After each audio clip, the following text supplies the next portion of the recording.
What's up, YouTube? How's everybody out there doing today? So I wanted to make a little video today about my 98 Pontiac Firebird Formula, not a Trans Am, an actual Formula. Here she is. She's all dusty and stuff. A lot of people on YouTube have been asking me, when are you going to get your car running? What's the deal with it? What's going on? Why is it broken? Etc, etc, etc. And I figured I'd make a little video today answering some of those questions. But we'll do a little backstory on the car first. Back when I bought this car back in 2001, and I think it had 28,000 miles on it, maybe 29,000, 25,000, something like that. Had very low miles. I was the second owner of the car. I didn't even want white, to be honest with you. Right now it's kind of like a gray, but I didn't even want white. I wanted a black or red or some cool color, you know. Back then when I was younger, I didn't really like white. I thought white was a stupid color, and I wasn't a big fan of it. As you guys can see now, I am a huge fan of white. I think white is a very awesome color. I almost said pretty, but I didn't want to sound too girly, but it is a very awesome color. So I bought this car back in 2001, and it was completely stock, 29,000 miles on it, and I drag raced it. My very first track time with this car, very embarrassed to say this, but my very first track time was like a 15.4 at like 98 miles an hour. Now, as you know, when these 98 to 02 F bodies came out with the LS1s in them, and this is the first year for the LS1 in the F bodies, they were doing track times like 12.9, 13.1s easily. I wasn't a very good drag racer back then. It took me a lot of time and a lot of practice to get into the 10s, you know, to be honest with you, but I did get there and I was very proud of it. Then I did a very small cam in the car. I think it was like a small comp cam that I bought used or something, and the car was fun. It is a 6-speed car. I didn't want an automatic, I wanted a manual, and believe it or not, it was the very first manual car that I ever owned. I didn't even know how to drive stick when I pulled it off the lot. Obviously, you've seen in the beginning of this video some of the drag racing and launching that I did with the car down at Cecil County Dragway. You know, it was a lot of fun. I had a lot of fun with the car. I made a lot of power. The car had, what did the car have?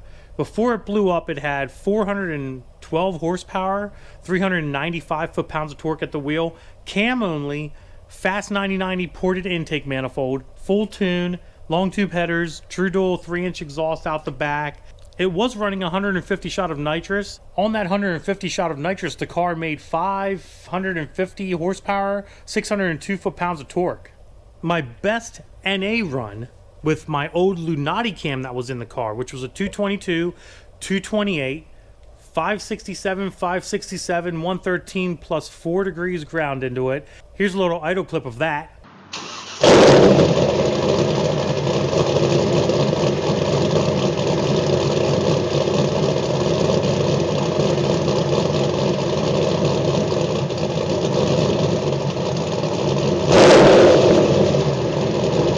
Ran an 1158 at 120 or 121 miles an hour. Here's a little clip of that too.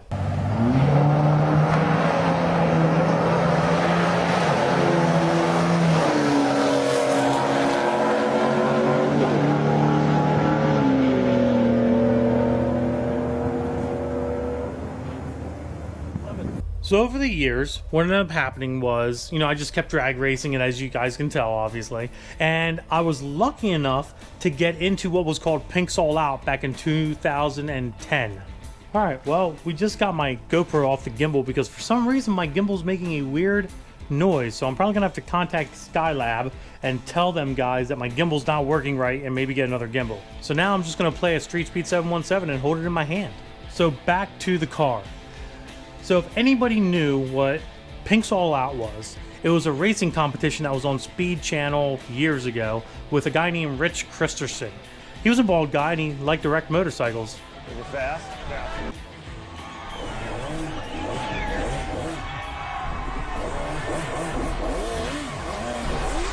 But anyways, I was very lucky, and I will say lucky because it's not easy to get one of these Pinks All Out tickets. They were like 60 bucks, and the servers literally crashed when they put the tickets up for sale for Maple Grove Speedway here in Moton, PA, and I was lucky enough to get one. So when I got one, I decided, cool. I'm gonna get real serious about drag racing, and that's exactly what I did. So as you guys can see, the car's a little dirty. There's some stuff in here, but since I was able to get on Pink's All Out, I ended up putting my 6-point roll cage in from Wolf Racecrafts. There'll be a link in the description down below. Check them guys out. RCI race belt on the driver's side. You know, all the safety features that I needed for drag racing. Basically, you know, a blow-proof bell housing, you know, the proper safety equipment for the nitrous that I was running, and everything else that I needed to have for this car to be legal to run. I ran that thing in Pink's All Out, and here's a video of my run in Pink's All Out 2010 at Maple Grove Speedway.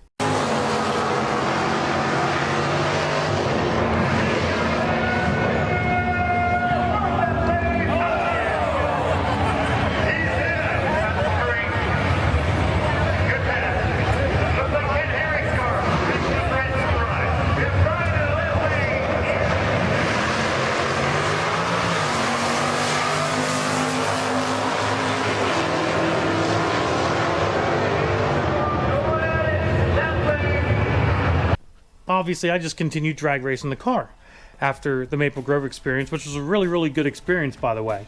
So I drag raced the car and drag raced the car and drag raced the car and drag raced the car. 5 years, guys, of 150 shot of nitrous through a stock 98 LS1 block. 12 years of drag racing almost every other weekend, sometimes every weekend, and Mexico racing almost every weekend as well, for 12 years on a stock 98 short block with just a cam and bolt-ons. The car ran phenomenal. My fastest time on the 150 shot with the stock bottom end cam only stock headed bolt-on setup was a 1082 at 127.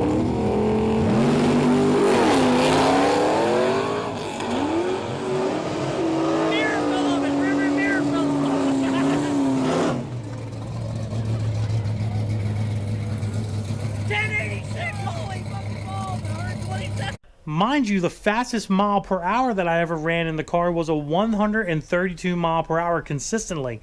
Unfortunately, I have no video of that to show you guys. Lo and behold, you know, a car is only going to be able to take so much. It's only going to, you know, get beat on so much. Eventually, I decided, well, I need to upgrade the rear end of the car. So I took the 10-bolt rear end out that was in it that had 410 gears, and I upgraded to a Midwest chassis 9-inch rear end, powder coated in red, which is freaking amazing. Went with a spool and 410 gears on the built 6-speed transmission that I had with the blow-proof bell housing and a twin disc spec PT trim clutch, which held every little ounce of power that the car ever wanted to make, which I still actually have and I will be using over again. You guys are probably wondering why there's a 5.3 liter engine sitting in my shop. That's not for my car. We go forward a little bit and let's talk about, you know, what happened to the car, why the car's sitting in here now. Basically what happened was I went down to the track. I was doing my normal drag racing. And believe it or not, the car did not blow up on 150 shot of nitrous. It actually blew up on a 3rd gear over rev. What ended up happening was my dash tack, my big monster 5-inch, you know, ricer tack that was on the dash, that's still on the dash actually, wasn't reading correctly. I would always look for the amber light to shine to shift because I wanted to pay attention to what I was doing. Well, that light never came on. And I started wondering as I'm driving down the drag strip, I'm like, why am my light coming on? And by the time I looked down to realize what happened, my car tack was hitting 7,000 RPM and my autometer tack was reading 3. So for some reason the connection got weak between the wire and it wasn't reading the correct RPM. And I over-revved the car NA run down the drag strip down to Cecil County, Maryland in 3rd gear at about 7,200, and that's when she went pop. So that was that. 12 years of drag racing, 5 years of nitrous spraying on the street, on the track, everywhere. You know, a bunch of really, really good experiences with the car, and she went boom finally. And I'll be honest with you, I wasn't really mad. I wasn't disappointed. I wasn't angry. I was like, car doesn't owe me shit. I beat the hell out of it since 29,000 miles on it. The car currently has 96,000 miles on it for a 98. It's pretty good. It's been sitting for about 3 years. So I guess you guys are probably wondering, what's the plan for the car now? Well, the plan's pretty simple. I'm gonna build another motor for her, eventually. But as you guys can see, I am extremely busy with a lot of work. So it's hard for me to have any time to be able to get to my car and actually do anything to it. But I will tell you guys what I am going to do with the car, or what the initial plan is to do with the car, unless something changes, which it very well could change. I don't know. But my plan is to do a turbo boost build with another built 6-speed transmission. Basically, the build's going to be a 6.0 block with a 4A crank. If you guys haven't ever heard of anything like that, go look it up. It's a short stroke, large bore setup. Like a 332 cubic inch motor is basically what it is. It's going to be a D-stroked 6.0. And I'm probably going to be running like an 88 millimeter, 90 millimeter, 91 millimeter, you know, a big giant turbo with a small hot side. Think of a Supra with torque. I promise you guys, I do have a plan. And my plan is to have this car right there done and running by October. Now, I'm sure you guys are probably wondering, why are you going to have it running by October? What's in October? Why is October so special? The summer is going to be over by then.